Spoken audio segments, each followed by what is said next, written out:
I'm Dr. Lindsay Smith. I'm the head of school here for the School of Sports Science and Physical Activity. We are incredibly lucky that we have our custom-made sport and exercise science laboratories here at the Bedford campus.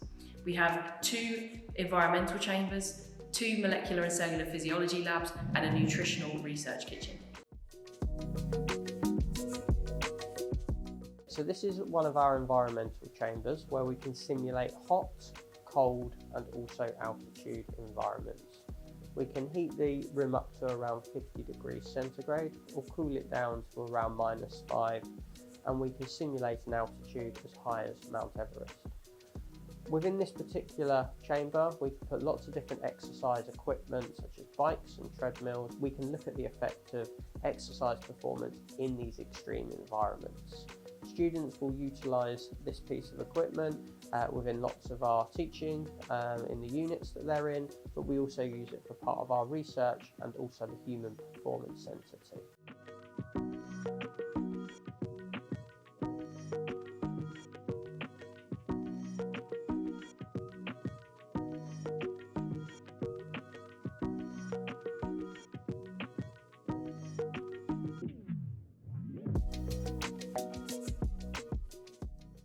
I'm Dr. Laura Charalambous. I'm a Principal Lecturer in Sport and Exercise Biomechanics at the University.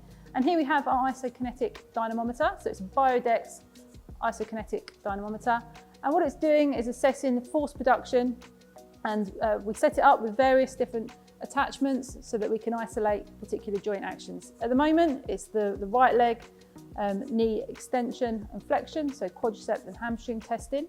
We can set it to isokinetic force, either concentric or eccentric, or we can look at isometric for a given position as well. So our students learn how to use this in from their first year all the way through. So for example, our sport and exercise science students, strength and conditioning students, our sports therapy, rehab, clinical exercise therapy students, they're then able to use the equipment potentially for their dissertations. Our sports therapy rehab students are often using it to conduct a sort of known level of muscle damage, but then their rehab interventions can come into play in terms of recovery.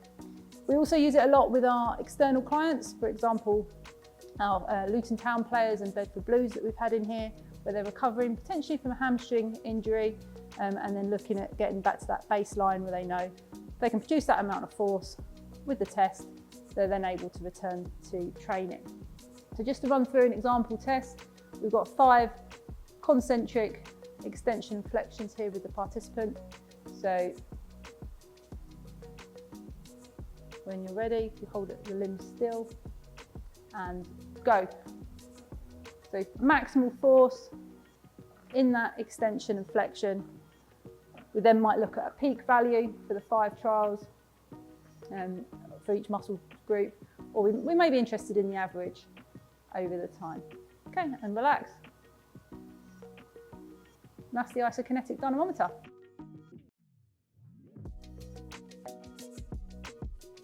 So this here is our non-motorised treadmill. This is very different to our normal type of treadmills that you'll see in a gym. This doesn't have a motor within it. So what it means is you can actually sprint on here, unlike the normal treadmills that you see.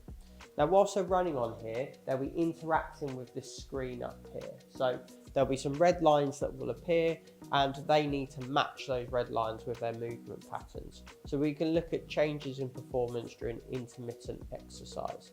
So we can simulate team sports like football, rugby, etc., and the activity profiles that they will see within matches. This treadmill is also encased within an environmental chamber. So what we can do is we can heat this environment up and then we can look at those changes in performance between the hot and also the temperate environment. This is really helpful for our students to get an idea of how performance might change in their favourite sports in hot and also cooler environments as well. And then finally, this treadmill also has a couple of force plates built in here and also here as well. So we can look at the vertical and also the horizontal forces whilst they're also running at the same time.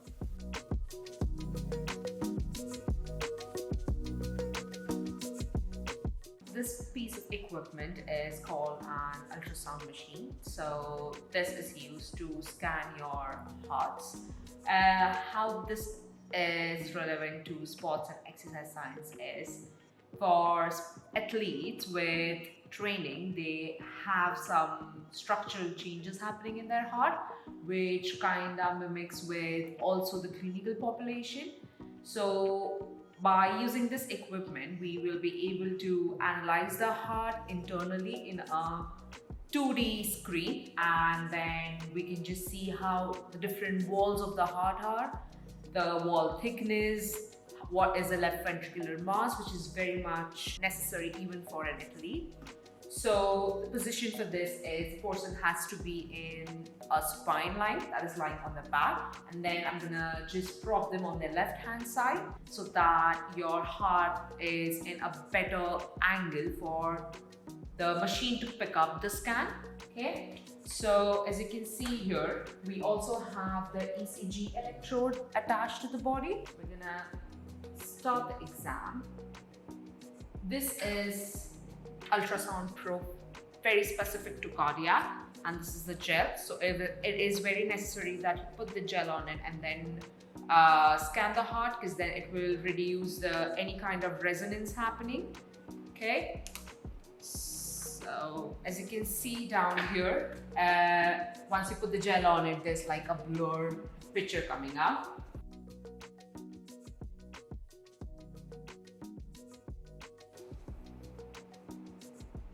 So if you see here, this is the left ventricle that you're viewing. So this particular area is the left ventricle.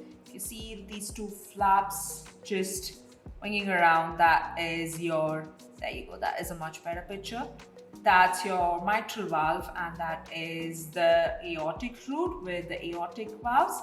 That is your right ventricle. So the view that I'm doing right now is a passed on a long axis view. This is the most commonly used view to analyze your left ventricle, your left atrium, right ventricle, and the most important and the thickest artery of your heart is the aorta, which pumps blood to the rest of your body.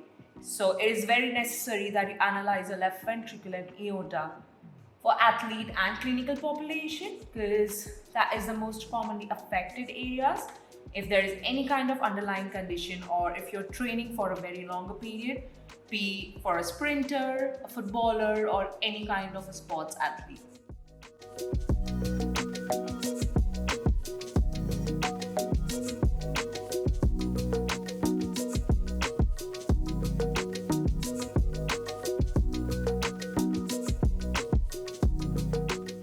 This is our strength and conditioning facility. We tend to use this space for working with the talented athletes that we have here at the university, and also we teach some of our undergraduate units and masters units in this space. And we tend to use it for looking at athletes' fundamental movements and how well they move in the gym, and also we can assess their strength and power.